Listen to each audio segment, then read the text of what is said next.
अस्सलाम वालेकुम friend, welcome back to my YouTube channel. So आज की इस वीडियो का पार्ट नंबर 5 है। सो आज की इस वीडियो में हम इंटरनेट सेटिंग को ही डिस्कस करने वाले हैं। इंटरनेट कनेक्शन टाइप जो थी हमारी वो हमने फर्स्ट कर ली, जो कि PPPoE था। सो सेकंड हमारे पास आ जाती है डायनेमिक आईपी। ठीक है, अब डायनेमिक आईपी को हमने डिस्कस करना है। इसमें होता क्या है, बेसिकली आपने को इसको समझना है, इसमें जो प्रॉब्लम्स आती है उसको कैसे हल करना है, और इसके अलावा ये आहर होता क्या है। अब आपने देखा होगा अक्सर राउटर्स में, टेंडा के राउटर्स में भी आपको ये ऑप्शन ना मिले, यहाँ पर DHCP लिखा हो। ठीक है, तो दोनों एक ही चीज़ है, आपने परेशान नहीं होना। सो हम आज डायनेमिक आईपी और स्टैटिक आईपी के बारे में डिस्कस करने वाले हैं। सो इसमें फ़र्क, इसमें जो प्रॉब्लम्स आने वाली है, इसको कैसे हम हल करें। अब मान लीजिए कि आपके घर में एक इंटरनेट लगा हुआ है, एक राउटर लगा हुआ है, कोई भी इंटरनेट हो सकता है, आपने किसी से इंटरनेट लिया हुआ है। अब आपको सेकंड राउटर लगाना है। आप चाहते हैं कि यार मैं थ्रू वायर एक सेकंड राउटर को लगा के, जो कि दूसरे कमरे में हो, वहाँ पर सिग्नल हमारे बेटर हो जाए, या ऊपर वाले पोर्शन में हो, या ग्राउंड फ्लोर से सेकंड फ्लोर में हो, मतलब कुछ भी। अगर आप सेकंड राउटर लगाना चाहते हैं तो आप डायनेमिक आईपी का इस्तेमाल करते हैं। ठीक है, या फिर आप स्टैटिक आईपी का भी इस्तेमाल करते हैं। ठीक है, अब डायनेमिक आईपी आप ज़रूरी कि सेकंड राउटर ही लगाएं तभी हो। आपके ISP भी आपको डायनेमिक आईपी के थ्रू इंटरनेट दे सकते हैं। ठीक है, अब मोस्टली जो हमारा यूज़ होता है वो डायनेमिक आईपी घरों में यूज़ होता है, जो ऑफिसेज में यूज़ होता है, ताकि हम इसको डायनेमिक आईपी करके आगे हम इंटरनेट लेके जा सकें।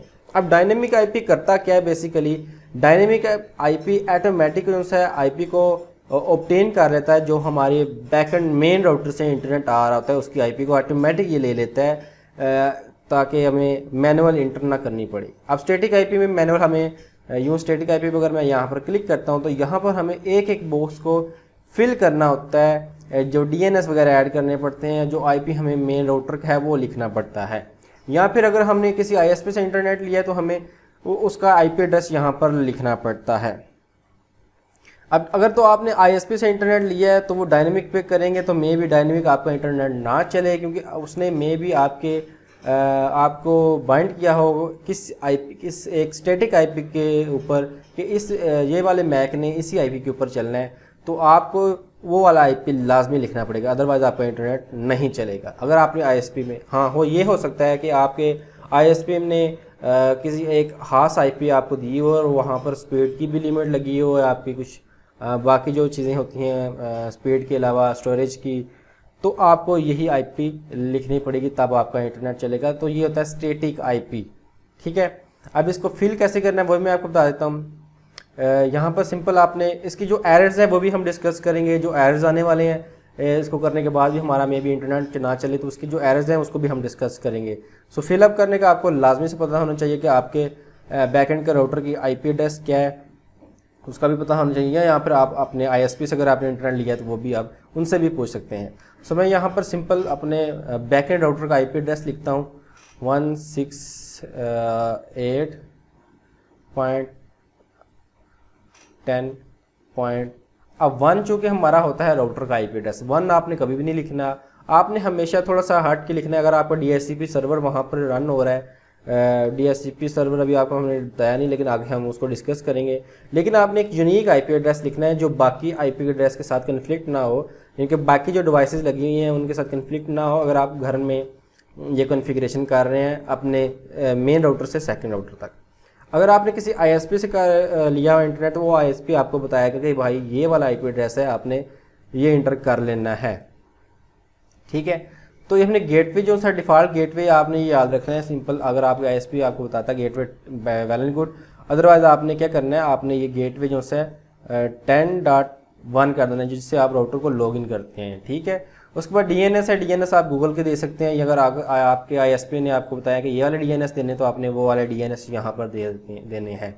तो 8.8.8.8 ये हो गए हमारे जो DNS गूगल के। स्कैंडी DNS भी दे देते हैं .8.4.4 सॉरी। तो ये हमारे पास जो है ये हमारा हो गया एक स्टैटिक आईपी के थ्रू हमने इंटरनेट को कैसे एक्सेस करना है। आपके मेन राउटर से सेकंड राउटर का ये जो राउटर है ये सेकंड राउटर है, आप इसको एज अ सेकंड राउटर या समझ लें एज अ एक्सटेंडर ही यूज़ कर रहे हैं, एक्सटेंडर जो सिग्नल को ज़्यादा करने के लिए काम आता है। लेकिन हम थ्रू डायनेमिक आईपी और स्टैटिक आईपी के कर रहे हैं। हमें बेसिकली स्टैटिक आईपी और डायनेमिक आईपी का समझना है। अब चूंकि हमने यहाँ पर स्टैटिक आईपी में एक स्पेसिफिक आईपी दी कि हमें हर बार जब राउटर रीस्टार्ट हो तो यही आईपी हमारा मेन इंटरनेट का हमें मिले, तो हमने स्टैटिक आईपी के थ्रू कनेक्ट कर लिया। अगर हम डायनेमिक आईपी करते तो राउटर रीस्टार्ट होता, हमें भी हमें नेक्स्ट टाइम कोई और आईपी मिलता, फिर नेक्स्ट टाइम कोई और आईपी मिलता, फिर नेक्स्ट टाइम कोई और आईपी मिल जाता है। तो इसलिए हम इसको स्टैटिक करते हैं, या फिर हमने हमारे आईएसपी ने हमें स्टैटिक आईपी ही से इंटरनेट दिया हो, यानी कि इसी आईपी पे इंटरनेट चलेगा, तब भी आप स्टैटिक आईपी सेलेक्ट करेंगे। डायनेमिक आईपी अगर आपके घर में एक राउटर है, सेकंड राउटर लगाना है, तो सिंपल आपने डायनेमिक आईपी पे क्लिक करें और ओके कर दें और वैन की पोर्ट को यूज़ करें। मोस्टली सारी सेटिंग ठीक होती है, लेकिन राउटर के बैकएंड पे 4 जो से पोर्ट्स लगी होती है उसमें लैन पे लगा देते हैं, तो वो वक्ती तो इंटरनेट चल जाता है, लेकिन वो इशू आता है, आईपी बार बार कभी कन्फ्लिक्ट होना शुरू हो जाता है, कभी राउटर जो सेकंड वाला बैकएंड पे आईपी भेज देता है। तो आपने प्रॉपर कॉन्फ़िगरेशन करके जो पोर्ट है उसको भी याद रखना कि आपने वैन पे लगाना है, तब ये आपका इंटरनेट कनेक्शन टाइप तीनों वर्क करेंगी। जब तक आपकी वैन के ऊपर वो वायर नहीं लगी होनी, इथरनेट केबल नहीं लगनी, तब तक आपकी ये कोई फ़ायदा नहीं है वर्किंग का। सो डायनेमिक आईपी ऑटोमेटिक आईपी को ऑब्टेन करता है, स्टैटिक आईपी एक स्पेसिफिक आईपी को ऑब्टेन करने के लिए हम करते हैं, यानी कि अपनी मर्ज़ी से हम एक मैनुअल आईपी दे के हम इसको चला सकते हैं, इंटरनेट एक्सेस कर सकते हैं। सो इसके जो एरर्स आते हैं हम इसको डिस्कस कर लेते हैं। एरर्स में सबसे पहले हमारे पास एरर आता है ये वाला, the router has obtain an valid IP address but can not access the internet. अच्छा, अब होता क्या है कि समटाइम जो मैंने आपको बताया कि स्टैटिक आईपी हम क्यों करते हैं, अब होगा यूं कि डायनेमिक आईपी पे आपका इंटरनेट तो आईपी को ऑब्टेन कर लेगा, ठीक है, आईपी एड्रेस आपका वैन का आईपी एड्रेस शो हो जाएगा। अब मसला ये आता है कि जो हमारा आईएसपी है उसने में भी हम आपको उस आईपी के ऊपर इंटरनेट ही ना एक्सेस किया हो, ठीक है, तो उसके लिए आपको क्या करना पड़ेगा, वही स्टैटिक आईपी वाला ऑप्शन यूज़ करना पड़ेगा।